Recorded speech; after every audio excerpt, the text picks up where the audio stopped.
افطاری کے وقت جیسا کہ حدیث پاک میں آتا ہے کہ افطاری کو اس کے وقت پر ہم افطار کریں، روزہ افطار کریں، اکثر آپ اس کو لیٹ بھی کرتے ہیں جان بوجھ کر، تو یہ عمل کیسا ہے؟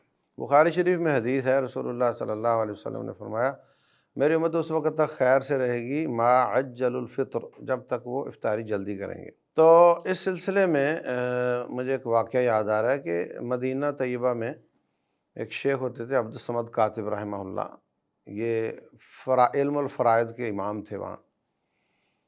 تو ان کی ایک مسجد بھی تھی، ہم ان کے پاس جایا کرتے تھے۔ تو انہوں نے افطاری مطلب 5 منٹ پہلے شروع کر دی اذان، حرم سے 5 منٹ پہلے شروع کر دی اذان۔ تو پولیس آ گئی، ان کو بلا کر لے گئی، جناب قاضی صاحب بلا رہے ہیں آپ کو۔ تو قاضی صاحب نے کہا شیخ یہ کیا ہے؟ تو کہنے لگے کہ یہ مجھے بتائیں آپ کہ آپ کا جو پوری دنیا میں جو یہ شیڈول چلتے ہیں اس میں 5 منٹ کی احتیاط نہیں رکھی ہوئی؟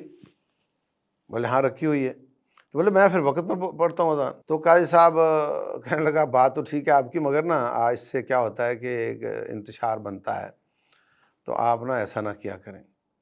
پوائنٹ یہ ہے یہاں پر کہ جتنے بھی یہ شیڈول بنتے ہیں ان میں 3 منٹ کا 5 منٹ کا بسا اوقات بعض دنوں میں یہ انہوں نے لیٹ رکھا ہوتا ہے۔ ہم نے کبھی سی ویو پر گئے ہوں تو ہم نے مشاہدہ بھی کیا ہے کہ سورج دیکھ رہے ہیں ہم ڈوب چکا ہے اور اذانیں نہیں ہوئیں۔ یہ اتنا ایک تو انہوں نے ویسے احتیاط رکھی ہوئی ہے، حالانکہ معیار سورج ہے، گھڑیاں اور شیڈول نہیں ہے۔